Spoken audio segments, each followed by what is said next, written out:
Hello everyone, good evening dear. You must welcome in the arts Pathshala. My dear friends, आज जो है हम लोग देखने जा रहे हैं भारत इज माय होप। इनके लास्ट क्लास में हम लोगों ने डॉक्टर जाकिर हुसैन के बारे में हम लोगों ने उनके बारे में जो है बायोग्राफी को हम लोगों ने देखे हैं। आज जो है हम लोग उनके द्वारा जो लिखे गए हैं भारत इज माय होम, ये जो है एक स्पीच है और इन स्पीच को जब वो राष्ट्रपति बने तो उनके दौरान वो दिए थे और उन्हीं का एक हिस्सा है भारत इज माय होम। तो इसी के बारे में हम लोगों को जानना है। तो टेक्स्ट लाइन पे हम लोग उसी को टेक्स्ट लाइन को देखेंगे। उनसे पहले आप लोगों के लिए एक छोटी सी इंफॉर्मेशन ये है कि एक नए नए एकदम बिल्कुल पूरी जीरो लेवल से हाई लेवल यानी हीरो लेवल तक बैच जाने वाली है। तो उनके लिए एक आप लोगों के लिए इंफॉर्मेशन है कि एक न्यू बैच 11th और 12th के लिए एक शुरू हो रहा है। इनमें आपको ये जो पटना में आपको ऑफलाइन और ऑनलाइन दोनों मीडियम में आपको मिल जाएगा। ये इस बैच की जो सबसे बड़ी खासियत ये है कि ये हिंदी और इंग्लिश दोनों लैंग्वेज में ये आपको पूरी तरह से मिलेंगे। तो ये आपको एक छोटी सी इंफॉर्मेशन है जो आप लोगों को बताना जरूरी था। यस, ऑनलाइन और ऑफलाइन दोनों वर्जन में मिलेंगे आपको। अब जो है ये हमारा चैप्टर है भारत इज माय होम। आपको पता होगा कि भारत इज माय होम जो है इनको जो लिखने वाले कौन थे। तो इनको जो है डॉक्टर जाकिर हुसैन ने लिखे थे। कब लिखे थे? आप ही को ये पता होना चाहिए कि जब राष्ट्रपति की शपथ लिए तो उनके दौरान उन्होंने क्या किए, वो शपथ लेने के दौरान उन्होंने एक स्पीच दिया और उसी स्पीच के दौरान उन्होंने एक हिस्सा जो है भारत इज माय होम लिया गया। अब जो आपको इतना पता होगा कि भारत इज माय होम के जो राइटर है डॉक्टर जाकिर हुसैन, उनका जन्म जो होती है 8 फरवरी 1897 को हैदराबाद में होते हैं और उनकी मृत्यु जो होती 3 मई 1969 न्यू दिल्ली में हो जाते हैं। कब होते हैं तो ये बात ध्यान रखेंगे, जब इसका 1967 में जब ये राष्ट्रपति की शपथ लेते हैं और इनके 2 साल बाद ही इनकी मृत्यु हो जाती है। तो ये राष्ट्रपति ऐसे थे जिनको अपनी प्रेसिडेंसी के दौरान ही इनकी मृत्यु हो जाते हैं। तो ये बातें भी ध्यान में रखें।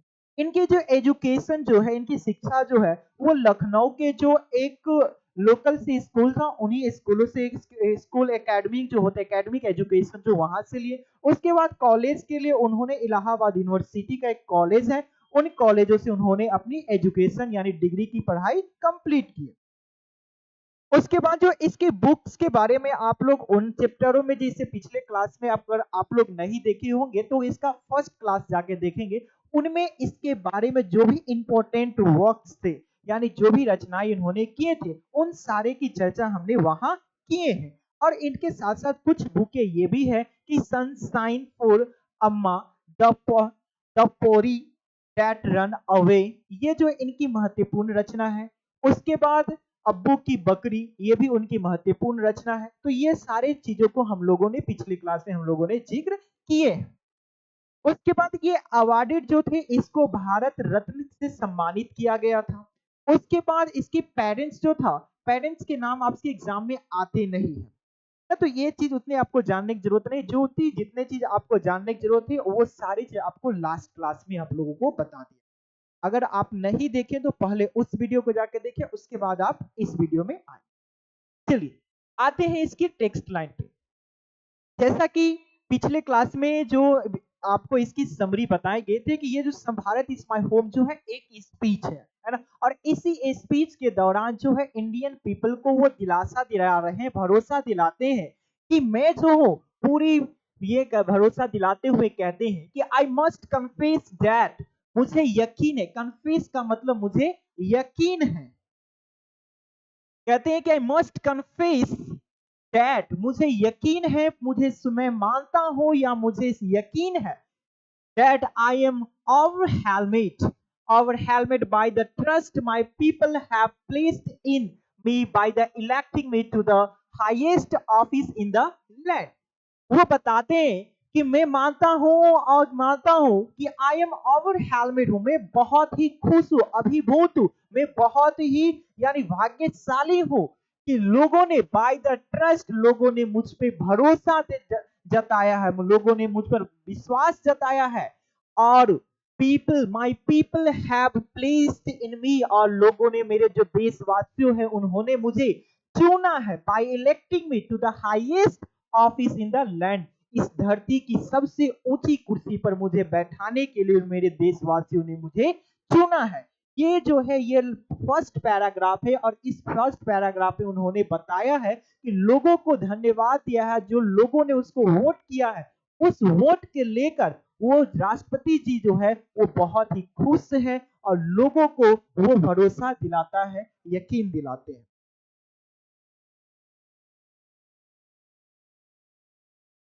सेकेंड पैराग्राफ में कहते हैं, अब लोग देख समझने की कोशिश करेंगे। डॉक्टर राधा कृष्ण कहते, डॉक्टर राधा कृष्ण, अब पहली बात एक बात समझने की कोशिश करेंगे, अगर कोई भी राष्ट्रपति या प्रधानमंत्री नए नए शपथ लेते हैं तो इतना उसका रिस्पॉन्सिबिलिटी है, उसकी ड्यूटी है कि वो पहले वाले राष्ट्रपति या प्रधानमंत्री के बारे में कुछ एक दो शब्द कहे। तो वहां फर्स्ट लाइन में जो है डॉक्टर जाकिर हुसैन ने वो अपने खुद को माना है और कहा है कि लोगों ने जो मुझ पे भरोसा जताया है और लोगों ने जिस तरह से मुझे चाहा है और इस देश की सबसे ऊंची चोटी पर जो बैठाया है उसके लिए मैं बहुत ही खुश हूं। और उसी तरह बोलते हुए वो आगे डॉक्टर राधा कृष्णन के बारे में बात करते हैं, कहते हैं कि doctor Radha Krishnan brought to the presidency of mental equipment. वो बताते हैं कि डॉक्टर राधा कृष्णन जी जो थे वो ब्राउट किए, लाए the presidency of mental equipment, a degree of education and wealth of experience really to be found anywhere। वो बताते हैं कि पिछले आप लोगों ने देखा है कि डॉक्टर राधा कृष्णन जी जो थे उन्होंने एक अपनी प्रेसिडेंसी में अपने कार्यकाल में उन्होंने एक मेंटल इक्विपमेंट को लाया, एक मानसिक मजबूती को लाया, साथ ही साथ द डिग्री ऑफ एजुकेशन, शिक्षा के वो स्तर को लाए, एक शिक्षा के एक अच्छी खासी स्तर को लाए, एंड वेल्थ ऑफ एक्सपीरियंस यानी अनुभवों की एक वेल्थ यानी समृद्धि को लाया।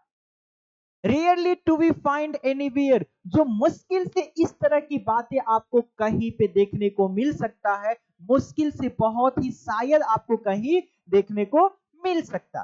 ड्यूरिंग अ लाइफ टाइम यानी अपने जीवन के पूरी दौरान, devoted to the pursuit of knowledge and truth, कहते हैं कि उन्होंने अपनी पूरी जिंदगी के दौरान जो अपने आप को समर्पित कर दिया, परस्यूट का मतलब होता है खोज करने में, ऑफ नॉलेज एंड ट्रूथ, सच्चाई यानी सच्चा और ज्ञान की यानी सच्चाई और ज्ञान की खोज में वो अपने आप को पूरा जिंदगी को क्या कर दिया, समर्पित कर दिया।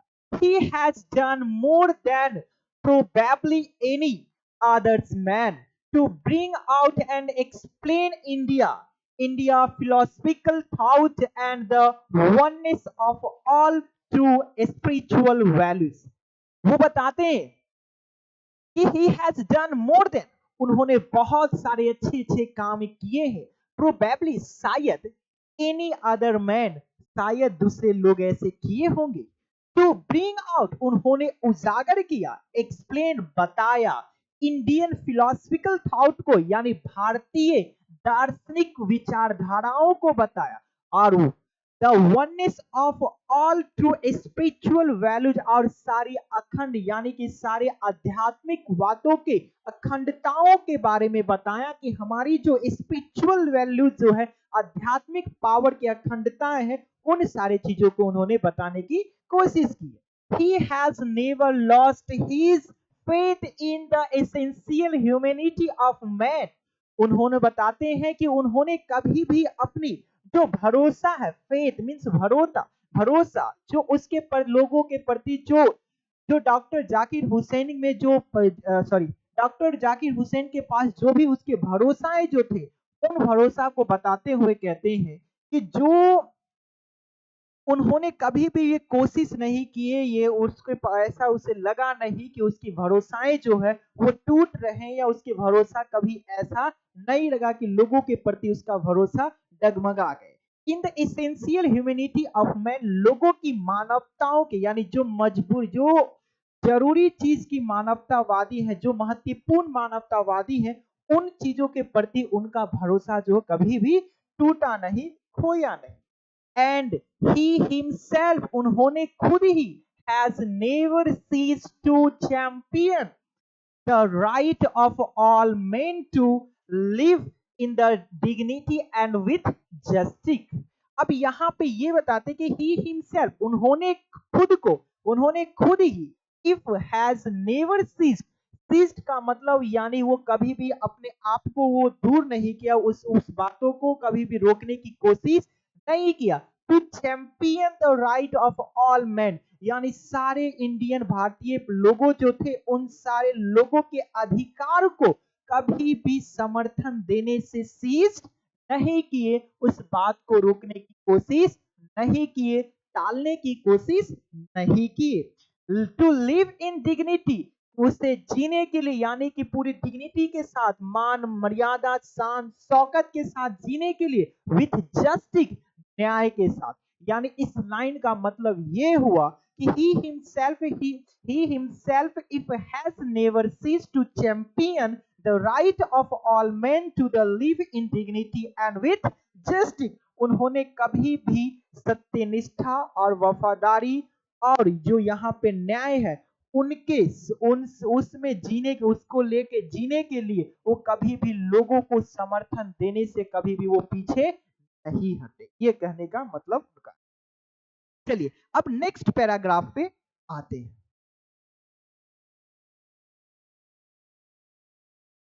यानी कि पिछले पैराग्राफ में डॉक्टर राधा कृष्णन के बारे में उन्होंने बताया कि डॉक्टर राधा कृष्णन जी तो जो थे उन्होंने एक अपनी जो कार्यकाल जो थे उन कार्यकाल के लिए, उस कार्यकाल के दौरान उन्होंने एजुकेशन के लिए बहुत सारे काम किए। अब उसके बाद बताते हैं, ये कौन बोल रहे हैं, ये आई कैन, यानी यहाँ पर doctor Radha Krishnan sorry doctor Zakir Hussain बोलते हैं कि आई कैन ओनली एश्योर, मैं आपको सिर्फ और सिर्फ आश्वासन दे सकता हूं, I enter this office in a spirit of prayerful humanity and total dedication. वो कहते हैं कि मैं सिर्फ और सिर्फ आपको भरोसा और यकीन दिला सकता हूं कि आई एंटर द ऑफिस, ये ऑफिस में जब हम उसमें इंटर करेंगे, प्रवेश करेंगे, इन a spirit of prayerful humanity, यानी पूरी विनम्रता के साथ, श्रद्धा के साथ उसमें वो प्रवेश करेंगे, एंड टोटल डेडिकेशन, यानी पूरे भाव के समर्पण के साथ उन्होंने उस ऑफिस में वो इंटर करेंगे। फिर कहते हैं कि I have just taken the oath of loyalty to the constitution of India, वो उन्होंने बताते हैं कि मैंने अभी अभी भारतीय संविधान के वफादारी की शपथ लिया हूं। उन्होंने बताते हैं, डॉक्टर जाकिर हुसैन बताते कि मैंने अभी अभी भारत के संविधान के वफादारी यानी सत्यनिष्ठता के जो इसकी लॉयल्टी है उसके प्रति उन्होंने अभी ही शपथ लिया है। उसके बाद इसी कॉन्स्टिट्यूशन के बारे में बताते हैं कि it is the constitution of comparatively new state, कहते हैं कि it is the constitution of comparatively new state which it's free citizen have.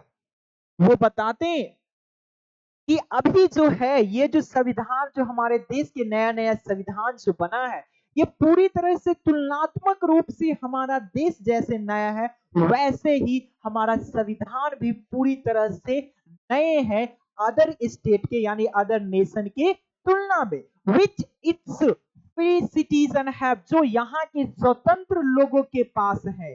For the first time in the history, इतिहास में पहली बार, given to themselves, उन लोगों को दिया गया है।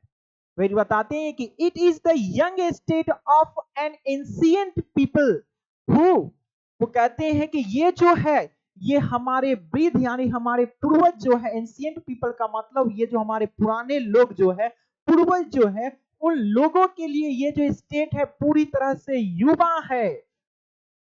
who through the long millennial, यानी जो लंबे लंबे समयों से हजारों हजारों वर्षों से जिन लोगों ने इसकी आस देखा है उन लोगों के लिए जो ये स्टेट है पूरी तरह से युवा है, एक खौलता उबलता खून की तरह है, एक खौलता एक नया जुनून के साथ हमारा ये जो देश है वो बना है।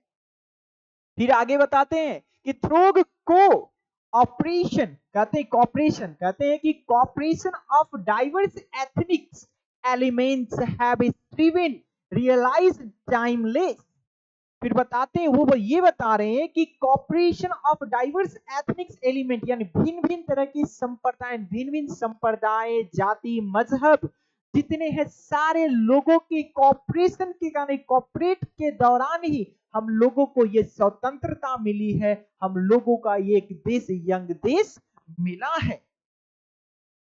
उसके बाद बताते हैं कि हैव स्ट्रीवन टू रियलाइज टाइमलेस, और वो कोशिश करते हैं रियलाइज के एहसास कराने के, एहसास कराते हैं कि ये टाइमलेस है। यानी ये जिन लोगों ने, भिन्न भिन्न संप्रदाय के लोगों ने, भिन्न भिन्न जाति के लोगों ने जो मिल के इस देश में अपना अपना योगदान दिया है, उस योगदान को बताते हैं कि ये लोग कभी भी इस तरह से उस तरह नहीं जाएंगे, यानी इस देश के खिलाफ कभी भी वो कोई भी कदम नहीं उठाएंगे। इस तरह कहना ये पूरी तरह से टाइमलेस है, बेकार है।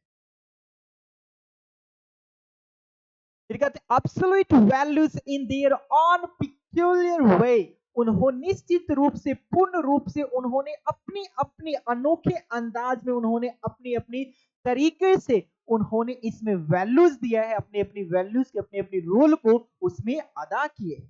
आई प्लीज माई सेल्फ, मैं प्रतिज्ञा करता हूं, मैं खुद से प्रतिज्ञा करता हूं, to the service of those values, यानी उनके द्वारा जो वैल्यूज दिया गया है, उन वैल्यूज को हम, उनके वैल्यूज के सम्मान के प्रति हम ये शपथ लेते हैं, प्रतिज्ञा करते हैं। For the some concrete realization of value may become inadequate with the change of circumstances। वो बताते हैं कि फॉर द, हो सकते हैं कि some concrete realization of the values, वो जो वैल्यूज जो है, उन वैल्यूज के कुछ मजबूत एहसास जो हो सकते, जो मजबूत भरी एहसासें जो है, मे बी बिकम इनएडिक्वेट, कम हो सकते हैं। इनएडिक्वेट का मतलब अपर्याप्त हो सकते हैं, अपर्याप्त हो सकते हैं, कम हो सकते हैं, with the change of circumstances, यानी समय के अनुसार। सर्कमस्टांसेस का मतलब है परिस्थिति जानिए साथ, यानी समय के अनुसार जो बदलते रहते हैं, उसके अनुसार हो सकता है कि इनकी जो सबसे मजबूत एहसास है, उनमें थोड़ी सी कमियां आ सकती है। But the value remains entirely, कहते internally valid and praise for the newer and fresh realization। वो कहते हैं कि वो जो वैल्यू जो है, वो वैल्यू जो है रिमेन्स है इंटरनली, या आंतरिक रूप से वो वैलिड है, अभी भी है, एंड प्रेस फॉर न्यूअर, और वो हम लोगों को मजबूर, हम लोगों पे एक फोर्स करते हैं हमेशा अप टू डेट होने के लिए, यानी कि नवीनीकरण होने के लिए, नए नए चीजों से अवगत होने के लिए। फ्रेश रियलाइजेशन, एक नई नई ताजगी भरे एहसासों से हम लोगों को कहते हैं कि हम लोगों को नई नई तरह से हम लोगों को सीखना चाहिए, नई नई सिचुएशन को सामना करना चाहिए, नई नई टेक्नोलॉजी को हम लोगों को एक्सेप्ट करनी चाहिए। The past is not dead, कहते हैं कि पास्ट जो है वो कभी भी मरा नहीं है, एंड स्टैटिक, और ये कभी भी ये अस्थिर भी नहीं है। इट इज अलाइव, ये जीवित है, एंड डायनामिक, और सक्रिय है, इज इन्वॉल्व, और ये सम्मिलित है, ये लगे हुए हैं, in determining the quality of our present, यानी हमारी वर्तमान के गुण को डिटरमाइनिंग करने में, निर्धारित करने में ये लगे हुए, और प्रोस्पेक्ट ऑफ आर टाइम, यानी हमारा जो आर टाइम का मतलब नहीं हो, यहाँ पे फ्यूचर टाइम होगा, जो हमारा भविष्य होगा, उस भविष्य के संभावनाओं को, प्रोस्पेक्ट का मतलब संभावनाएं जो होगा, उस संभावनाओं को वो डिटरमाइनिंग करने में या निर्धारित करने में वो लगे हुए। कौन? हमारा पास्ट। तो डेफिनेटली ये इन चीज में जो है हमारे पास्ट के जिक्र किया गया है इस पैराग्राफ में, कि हमारे पास्ट जो है वो कभी भी वो क्या होता है, कभी भी वो मरता नहीं है, और नहीं वो स्टैटिक होते, नहीं अस्थिर पड़ते, वो हमेशा जीवित होते हैं, और हमेशा वो सक्रिय होते हैं। तो उन्हीं चीजों को इस पैराग्राफ में जिक्र किया गया। अब जो है इस पैराग्राफ को देखेंगे। इस पैराग्राफ में क्या कहते हैं डॉक्टर जाकिर हुसैन, इसमें बताते हैं कि the process of its constant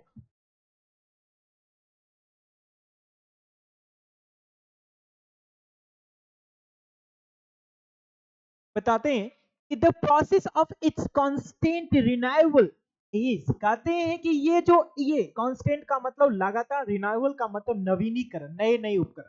कहते हैं ये जो लगातार नवीनीकरण की जो प्रोसेस है, जो एक नियम है, इज इंडीड है वास्तव में the process of growth of national culture and national character. वो कहते हैं कि राष्ट्र की संस्कृति और राष्ट्र के चरित्र के निर्माण यानी वृद्धि के एक नियम है। यानी ये बताना चाहते हैं कि लगातार जो नवीनीकरण हो रहा है, नवीनीकरण का जो प्रोसेस है, वो वास्तव में क्या है, हमारे राष्ट्र के यानी नेशन के कल्चर और नेशन की कैरेक्टर यानी देश के चरित्र और देश की संस्कृति के विकास का नियम है। फिर कहते हैं कि it is the business of education, ये जो है शिक्षा का, यहाँ बिजनेस का मतलब काम है, क्या है, काम। कहते हैं कि ये जो है शिक्षा का काम है, क्या है, ये शिक्षा का काम है, जैसा कि मैं इसे देखता हूं। टू मिनिस्टर दिस कांस्टेंट रिनाइवल, कहते हैं कि लगातार जो नवीनीकरण हो रहा है उसको साथ करने यानी उसकी सहायता देने के लिए, and I may forgiven the presumption that my choice to this site office, this high office has mainly, if not entirely, यानी कि ऊपर वाले लाइन यहां से समझने की कोशिश करेंगे। वो कहते हैं कि एज आई सी इट, जैसा कि मैं इसे देखता हूं, टू मिनिस्टर दिस कांस्टेंट रिनाइवल, इसके लगातार नवीनीकरण के सहयोग से, आई मे बी फॉरगिवन, शायद हमको माफ कर दिया जाएगा। यानी जितने चीजें, ये सारी चीजें देखे, उन चीजों को बताते हैं कि जैसा कि मैं देखता हूं, ये जो लगातार नवीनीकरण जो हो रहा है, इनके सहयोग से ही और इनकी सहायता से ही ये सारी चीजें होने वाला। आई मे बी फॉरगिवन, शायद ही मुझको माफ कर दिया जाएगा। द प्रीजिम्सन, यानी प्रीजिम्सन का मतलब कि ये जो हम अनुमान लगा रहे हैं, ये जो हम अनुमान लगा रहे हैं, इन अनुमान को लेके शायद ही हमें माफ कर दिया जाएगा। कहते हैं that my choice to this high office, कहता है जो मेरा इस ऑफिस के, ये जो सबसे उच्च, ये सबसे उच्च ऑफिस है, ये सबसे उच्च जो न्यायालय है, ये सबसे उच्च जो ऑफिस है, उन ऑफिस के प्रति जो मेरा पसंदीदा है, वो हैज मेनली यानी मुख्य रूप से, इफ नॉट एंटायरली संपूर्ण रूप से नहीं, यानी मुख्य रूप से उसकी मानना ये है कि ये देश की सबसे बड़ी जो अदालत कह सकते हैं, या देश के सबसे बड़ी पंचायत में जो डॉक्टर जाकिर हुसैन को बैठाया गया है, उन चीजों के प्रति जो उनका जो सोच है, पसंद है, वो प्रमुख मुख्य रूप से जो है, कभी भी वो इंटायरली नहीं है, संपूर्ण रूप से नहीं है, been made on account of my long association with the education of my people। वो कहते हैं कि मेरे प्यारे लोग, जो मेरे प्यारे देश के लोगों हैं, उनकी शिक्षाओं के प्रति जो मेरा सबसे बड़ा जो शिक्षा का योगदान जो होगा, जो मेरे देशवासियों के प्रति जो एक शिक्षा का एक सहयोग जो है, जो उनको एक शिक्षा का एक अच्छी स्तर उसे प्रोवाइड कर सके, उनके लिए उन्होंने पूरी जिंदगी को लगाने की बात कही। फिर कहते हैं कि I maintain that education is prime instrument of the nation purpose. वो बताते हैं कि उन्होंने कहे हैं कि शिक्षा को जो है उन्होंने देश के विकास के लिए, देश के समृद्धि के लिए, नेशनल पर्पस यानी कि देश के समृद्धि के लिए उन्होंने शिक्षा को जो बोला है, एजुकेशन को उन्होंने बताया ये प्राइम इंस्ट्रूमेंट हो गया।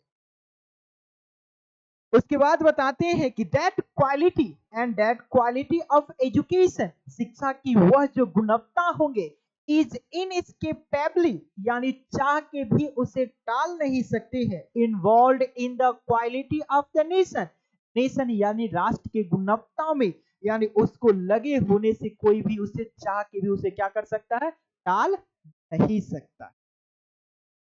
तो ये बातें कहे, यानी कि ये जो इस पैराग्राफ में जो है डॉक्टर जाकिर हुसैन ने, उन्होंने इस देश की जो सबसे ऊंची सबसे बड़ी पंचायत जो है, उस पंचायत के प्रति उन्होंने बात कही है। और उन्होंने नवीनीकरण जो होता है, रिन्यूएबल कांस्टेंट यानी कांस्टेंट रिन्यूएबल जो होते हैं, लगातार किसी चीज में अप टू डेट होने वाली बातें हैं, उन सारे बातों को उन्होंने क्या किया है, वर्णन किए है।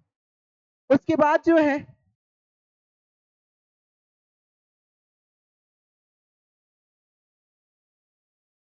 उसके बाद बताते हैं। अच्छा, ये तो हो गया।